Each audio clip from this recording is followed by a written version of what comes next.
సామాజికవేత్త నాటకశాల వెంకటరామరాజు ఔదార్యం. ఏలూరు జిల్లా జంగారెడ్డిగూడెం పట్టణానికి చెందిన చల్లకొల్లు ఓంకార్ అనే విద్యార్థికి ఇంజనీరింగ్ విద్య కోసం హాస్టల్ ఫీజు నిమిత్తం ఆర్థిక సహాయం అందజేస్తున్న వెంకటరాజు 4 సంవత్సరాల విద్యకు నిమిత్తం కోయిలగూడెం మండలం బైనగూడెంకి చెందిన విద్యాదాత నాటకశాల వెంకటరాజు 5 లక్షల రూపాయలు అందజేస్తానని హామీ ఇచ్చారు. ఇందులో భాగంగా చదువు నిమిత్తం ప్రతి ఏడాది 1,30,000 అందిస్తానన్నారు.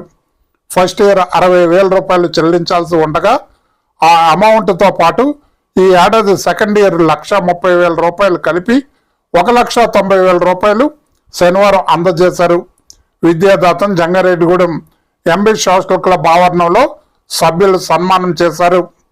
ఈ కార్యక్రమంలో ఎంబీ సోషల్ క్లబ్ మాజీ అధ్యక్షులు ముఖ్య అతిథి మల్లాది సీతారామరావు, ప్రస్తుత అధ్యక్షులు ఇల్లా సోమేశ్వరరావు, బండారు పద్మారావు, కొనతం అయ్యప్పరావు, దానం కృష్ణ, ప్రస్తుత కార్యదర్శి చిట్రోజు తాతాజీ, ముత్యాల దుర్గారావు, గిడుతూరు రాము, చౌడు ఫకీర్ నాయుడు, కోనా కుమార్, షాజహాన్, సుబ్బు, కిట్టు, బాబు, సురేంద్ర తదితరులు పాల్గొన్నారు.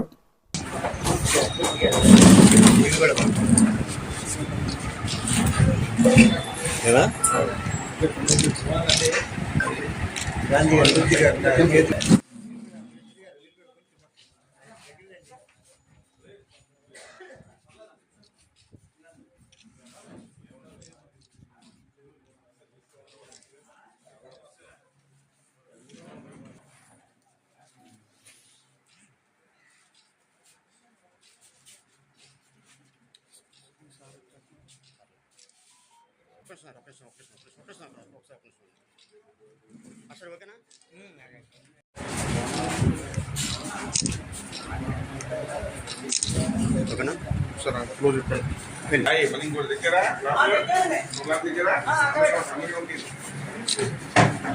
ఓకేనా ఓకే థ్యాంక్స్.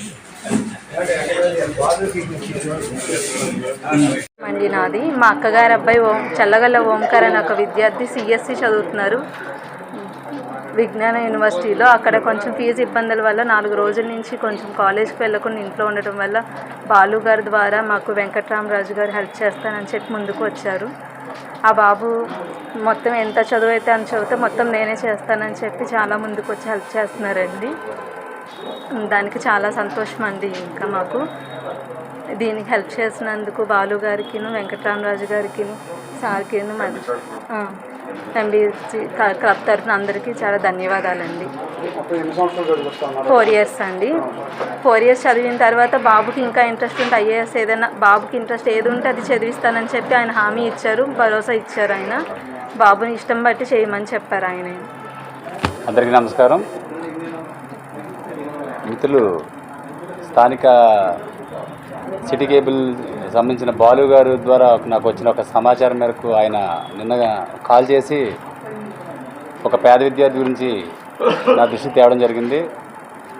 అన్న, ఆయన చాలా బాగా చదువుతారు, మన జంగారెడ్డికి సంబంధించిన ఒక వ్యక్తే అని చెప్పగానే ఆయన డీటెయిల్స్ నాకు పెట్టడం జరిగింది.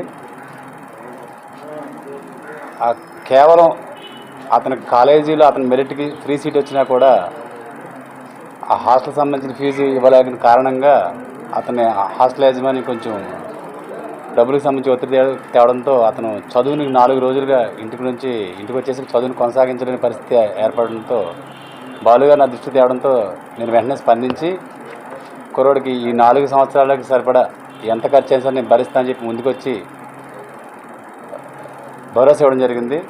నేను అతను కోరుకునేది ఒకటే, భవిష్యత్తులో అతను ఇంజనీరింగ్ అయిపోయిన తర్వాత ఏదో సాఫ్ట్వేర్కో దానికో కాకుండా ఒకటి నేను చిన్న రిక్వెస్ట్ చేయడం జరిగింది కుర్రవాడిని, ఒక ఐఏఎస్ కానీ ఒక ఐపీఎస్ కానీ ఒక గోల్ పెట్టుకుని నువ్వు దాన్ని సాధిస్తే నువ్వు కొన్ని వేల మందికి ఉపాధి చూపించవచ్చు, కొన్ని వేల మందికి మార్గదర్శకం ఇస్తావు అని చెప్పి నేను సూచించడం జరిగింది. ఐ హోప్ నువ్వు చేస్తాను అనుకుంటున్నానమ్మా.